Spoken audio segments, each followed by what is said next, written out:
Nagsimula ang pelikula sa isang misteryosong tao na maingat na inihahanda ang koleksyon ng mga armas. Sa nightclub, pinapagalitan ng may-ari na si Sully ang mananayaw para sa pagpapahinga. Pagkatapos, umalis siya sa nightclub para umuwi, ngunit bigla siyang pinaralisan ng nakamaskarang tao at dinukot siya. Pagkaraan ng ilang oras, nakilala natin ang pulis na nagngangalang Jackson na nakikipag-hangout sa kanyang kasamahan.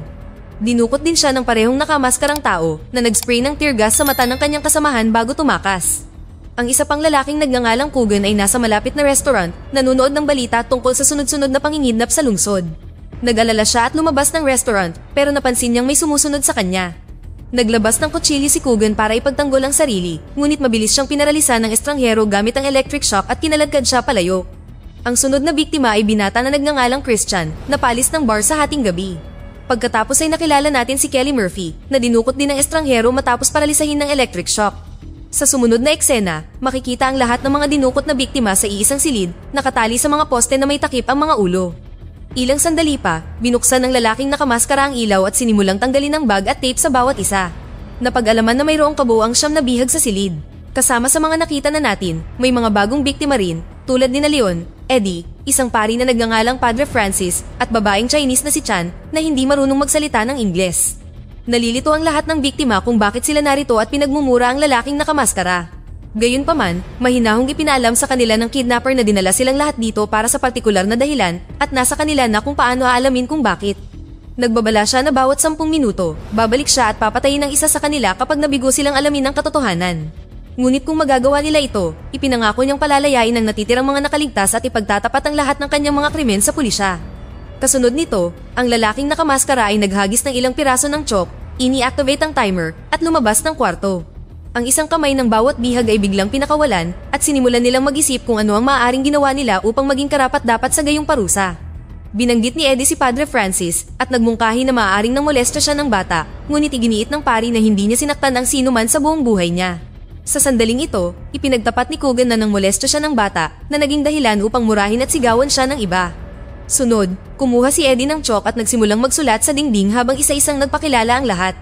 Inihayag ni Kelly na siya ay abogado ng distrito at ipinakulong ang maraming kriminal at maaaring gustong maghiganti ng isa sa kanila. Ilang sandali pa, nakilala ni Christian si Sully at naalala niya ang pakikipagnegosyo sa kanya ilang taon na ang nakararaan. Lumalabas na nagpapautang si Sully at nagbigay kay Christian ng $5,000 para sa droga. Inaresto si Christian habang sinusubukang ibenta ang mga droga at nagsilbi ng 3 taon sa bilangguan. Ngunit nang makalabas siya, sa kalaunan ay ibinalik niya ang pera ni Sully dahil ang lalaki ay may nakakatakot na reputasyon. Gayunpaman, inihayag ni Christian na tinalikuran niya ang buhay na iyon at ngayon ay nagsisikap na magkaroon ng karera sa Hollywood habang nagtatrabaho bilang bartender. Di nagtagal, naubos ang timer at pumasok sa silid ang lalaking nakamaskara, hinihiling na malaman kung natuklasan na nila kung bakit sila naroroon. Nakiusap si Kelly ng mas mahabang panahon, ngunit hindi niya ito pinansin at lumapit kay Christian para bumulong sa kanyang tainga. Sinabi ng nagulat na lalaki na hindi niya alam bago brutal na binaril ng lalaking nakamaskara at namatay. Napasigaw sa takot ang lahat habang kinakaladkad ng kidnapper ang katawan, isinara ang pinto at ni-restart ang timer. Sunod, nagsimulang mag-away ang mga bihag at sinabihan ng isa't isa na ipagtapat ang kanilang mga kasalanan. Biglang ibinunyag ni Coogan na kalalaya lang niya matapos magsilbi ng 5 taon sa bilangguan. Nagsilbi siya ng mas maikling sentensya dahil hindi mahanap ng mga autoridad ang katawan ng bata na ikinasindak ng lahat at nagagalit. Tinanong ni Kelly si Leon tungkol sa background nito at inamin niya na dati siyang nagnanakaw kasama ang kanyang kapatid. Ikinagulat ito ng lahat, ngunit binigyang katwiran niya ang sarili sa pagsasabi na hindi siya pumatay ng sinuman o ng molestya ng bata. Pagkatapos nito, sinabi ni Eddie ang tungkol sa kanyang sarili at ipinahayag na siya ay executive ng health insurance. Sinabi niyang siya ay mabuting tao na hindi kailanman gumawa ng anumang mali sa kanyang buhay. Inihayag niya na ang kanyang kumpanya ay nagsasagawa ng mga eksperimento at ilang taon na ang nakalipas, ang kanyang bayaw ay na-diagnose na may colon cancer. Inamin ni Eddie na tinulungan niya ang kanyang bayaw na magpagamot sa pamamagitan ng pamemeke ng ilang mga dokumento, ngunit hindi niya maintindihan kung bakit siya parurusahan sa simpleng pagsisikap na tulungan ng pamilya. Nang maglaon, napansin ng grupo na kilala ni Kelly at Jackson ang isa't isa at hiniling na malaman kung anong namamagitan sa kanila. Inihayag ni Kelly na may relasyon sila, ngunit nahuli sila ng asawa ni Jackson at kalaunan ay hiniwalayan siya ng asawa at pumunta sa Arizona kasama ang mga bata. Ipinagpalagay ng grupo na marahil ay naghihiganti ang dating asawa, ngunit hindi sumang-ayon si Jackson dahil pinapadalhan niya siya ng malaking halaga ng pera bawat buwan. Sunod, nagkaroon ng ideya si Leon at pinakiusapan ng katabi niyang si Sully na sipain ang braso niya para makawala siya sa posas. Si Sully, na mahilig mangbugbog ng mga tao, ay agad na sumang-ayon at sinimulan siyang sipain. Gumana ang plano at nagawa ni Leon na palayain ang kamay na ikinatuwa ng lahat. Pagkatapos ay sinabihan siya ni Jackson na magtago sa likod ng pinto at atakihin ang killer kapag pumasok ito. Gayunpaman, tumanggi si Leon na tulungan ng sinuman at ininsulto sila bago lumabas mag-isa. Ngunit hindi pa siya masyadong nakakalayo bago niya nakatagpo ang kidnapper na napanood ng lahat sa camera. Naglaban sila, ngunit nagawa ni Leon na talunin siya at nakuha pa ang kanyang baril. Tinutukan niya ng baril ang killer, ngunit kalmadong ibinunyag ng huli na 2 taon na niyang pinlano ito at walang makakapigil sa kanya. Lumalabas na walang bala ang baril ni Leon at nang subukan niyang tumakbo, binaril siya ng kidnapper na nag-iwan sa kanya ng matinding pinsala. Pagkaraan ng ilang sandali, takot na nanonood ang ibang mga bihag habang hinihila ng lalaking nakamaskara ang sugatang si Leon pabalik sa selda at muling ikinulong. Muli niyang itinanong kung bakit sila naroroon, ngunit walang sino man ang may ideya. Habang papalapit ang killer kay Coogan na may dalang baril, hiniling ng huli sa kanya na ilayo ang iba mula sa pagtilamsik ng dugo dahil ayaw niyang mamatay sila ng maaga. May ibinulong ang kidnapper sa kanyang tainga at sumang-ayon si Coogan na isa nga itong magandang dahilan. Pagkatapos ay tinangka niyang sakalin ng lalaking nakamaskara, ngunit madali siyang nadaig ng huli at binaril siya sa puso.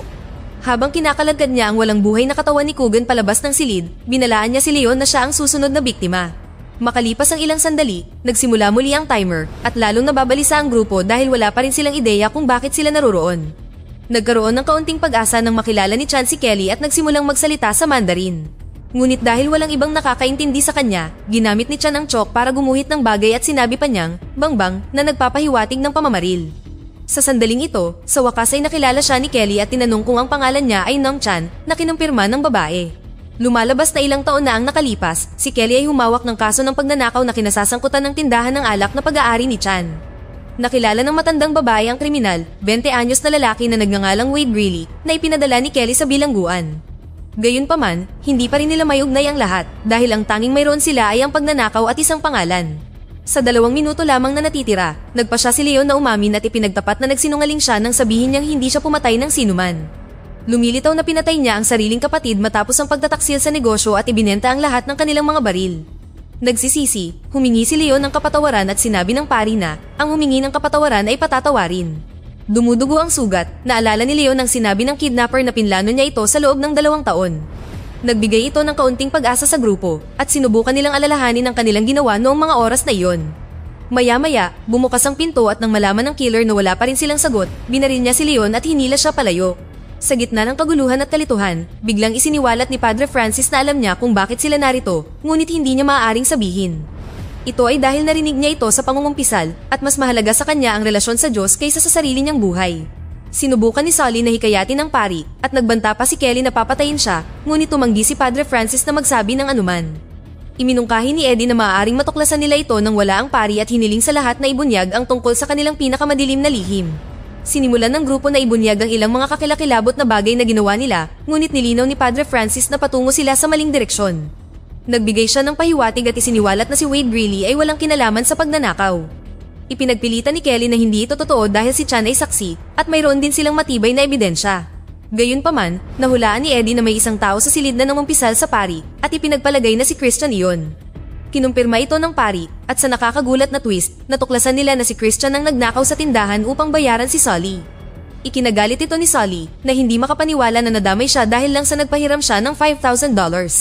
Pagkaraan ng 10 minuto, dumating ang killer at nagsimulang sumigaw si Sully kung bakit kailangan siyang parusahan para sa maliit na bagay. Hinamon niya ang killer na barilin siya, ngunit hindi siya pinansin ng lalaki at sa halip ay bumaling kay Eddie. Ngunit nang kalabitin niya ang gatilyo, biglang hinarangan ni Padre Francis si Eddie at nabaril sa halip. Habang kinakalagad ng killer ang katawan ng pari, sinubukan ni Kelly na makipag-usap sa kanya at tinawag pa siya sa pangalang Wade. Huminto ang lalaki at ipinahayag na hindi siya si Wade bago siya lumabas ng silid. Habang nag-restart ang timer, iminungkahi ni Jackson na ang lalaki ay maaaring malapit kay Wade tulad ng kaibigan o miyembro ng pamilya. Ngunit kinumpirma ni Kelly na walang taong dumating sa paglilitis at wala siyang natatandaang sinuman dahil matagal na iyon.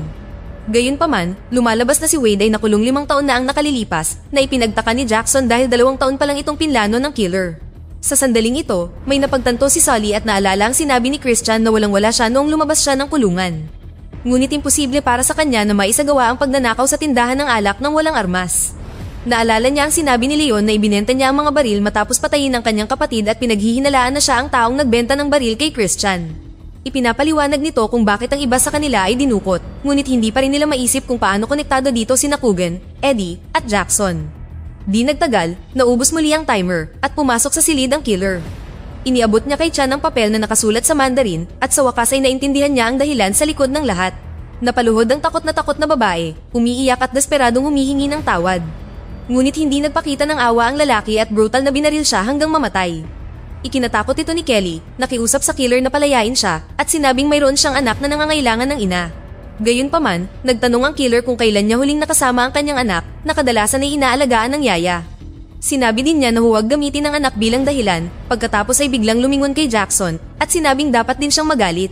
Pagkaalis ng killer, nagtanong ang nalilitong si Jackson kung ano ang ibig sabihin nito at nabunyag na siya pala ang ama ng anak ni Kelly. Galit na galit siya dahil itinago niya ang katotohanan mula sa kanya. Tinawag pa niya itong makasarili at masamang babae na malamang ay may itinatagong malaki. Nagalinlangan si Kelly at sinabing mabuti pang mamatay kaysa lumabas ang impormasyong ito, ngunit sa huli ay pumayag na ihayag ang katotohanan. Inamin niya na noon, kinuha si Wade sa hindi kalayuan sa tindahan ng alak at tugma sa paglalarawan ni Chan. Gayunpaman, wala siyang anumang matibay na ebidensya at kailangan niya ng tagumpay matapos matalo sa sunod-sunod na kaso. Siya ang pinakamahinang abogado noong panahong iyon at walang sino man ang nagseseryoso sa kanya. Kaya upang hindi mawalan ng trabaho, nagpa siya siyang i-frame up si Wade at lumalabas na nakakuha si Chan ng ilang buhok ni Christian sa engkwentro. Pagkatapos ay nagnakaw si Kelly ng buhok mula sa supply ni Wade at nagpa siya na gamitin ng kanyang kasintahan, si Jackson. Palihim siyang pumasok sa evidence room sa pamamagitan ng access nito at pinalitan ng sample ng buhok. Nangangahulugan ito na hindi alam ni Jackson na tumulong siyang baguhin ang ebidensya na naging dahilan ng pagkakulong ng kawawang binata. Nang marinig ito, lahat ay nainis sa kanyang ginawa, ngunit sinabi ni Kelly na hindi ito maaaring lumabas dahil mapupunta siya sa bilangguan at mawawalan ng trabaho kasama ang kanyang anak. Ang grupo ay nagsimulang magteorya na ang killer ay ang ama ni Wade na naghahanap ng paghihiganti para sa anak. Nagsimula silang mag-isip tungkol sa nangyari kay Wade pagkatapos mapunta sa bilangguan at ipinagpalagay na maaaring nag-cross ang landas nila ni Coogan na nahatulan din 5 taon na ang nakalilipas. Ngunit sa mabilis na pagbibilang ng timer, hindi pa rin nila maisip ang koneksyon ni Eddie sa buong kwento. Ilang sandali pa, pumasok sa silid ang killer at nang hindi nila maibigay ang kompletong sagot, walang awa niyang pinatay si Sully. Pagkaalis ng lalaki, tanging sina Kelly, Jackson at Eddie na lang ang natitira at labis silang nababalisa at takot na takot. Naalala ni Eddie na bago mamatay si Coogan, hiniling niya sa killer na huwag hayaang tumalsik ang kanyang dugo sa sinuman sa takot na maaari itong humantong sa kanilang kamatayan. Pagkatapos ay ipinagpalagay ni Eddie na malamang na may AIDS si Coogan at marahil ay nakatagpo si Wade sa bilangguan kung saan hinaras niya ang binata at nahawaan. Itinanggi ng dalawa ang teorya na ito bilang walang kabuluhan, ngunit ipinaliwanag ni Eddie na ang kanyang kumpanya ay nagsasagawa ng mga pagsubok sa drug therapy upang pahabain ang buhay ng mga pasyente ng AIDS sa oras na umalis si Wade sa bilangguan. Bahagi ng trabaho ni Eddie ang pagtanggi sa mga kandidato at dahil sa patakaran ng kumpanya, tumatanggi siya sa mga taong may mga criminal record, maling edad, hindi wastong insurance o hindi sapat na pondo. Umamin si Eddie na maaaring siya ang tumanggi sa aplikasyon ni Wade dahil sa kanyang criminal record. Ito ang dahilan kung bakit nagsimulang magplano ng paghihiganti ang ama ni Wade 2 taon na ang nakalilipas dahil iyon ang panahon na namatay ang kanyang anak. Ilang sandali pa, muling pumasok sa silid ang killer at nagtanong kung natuklasan na nila ang katotohanan. Sinabi ni Eddie ang lahat ng kanilang naisip pagkatapos ay tinanggal ng lalaki ang kanyang maskara. Inihayag niya na ang kanyang anak ay napakatapang na bata at ang bawat tao sa silid na ito ay maaaring napigilan ng kanyang kamatayan. Sinabi ng matanda sa kanila na alalahanin ang kanilang ginawa at ang mga kahihinatnan ng kanilang mga aksyon sa buong buhay nila. Pagkatapos, ibinigay ng matanda kay Kelly ang susi upang palayain ang sarili at ang iba pa, sinabing papunta na ang mga pulis. Ngunit pagkatapos palayain ang sarili, bigla siyang inatake ni Kelly at ninakaw ang baril. Inihayag niya na kapag lumabas ang katotohanan, masisira ang buhay niya at hindi siya papayag na mangyari iyon. Binaril niya ang matanda, pagkatapos ay agad na pinaputukan si Eddie at Jackson na humantong sa kanilang pagkamatay. Gayunpaman, ibinunyag ng matanda na buhay pa siya salamat sa bulletproof vest. Sinabi niya kay Kelly na pinanunood ng lahat ang footage at makikita na ngayon kung sino ang totoong Kelly Murphy. Ngunit wala siyang pakialam at binaril siya ng diretso sa ulo. Sa huling eksena, umalis si Kelly sa selda kasabay ng pagdating ng mga pulis sa gusali. Nagtagumpay siyang lumayo mula sa kanila, ngunit malinaw na hindi niya matatakasan ang mga kahihinatnan dahil ang buong pagpapahirap ay nai-broadcast na sa publiko. Dito na nagtatapos ang ating kwento. Sana ay nagustuhan nyo. Mag-subscribe na kung hindi ka pa nakasubscribe, pindutin na rin ang notification bell at like button upang matulungan ang channel at mag-iwan na rin ng komento. Maraming salamat sa panonood.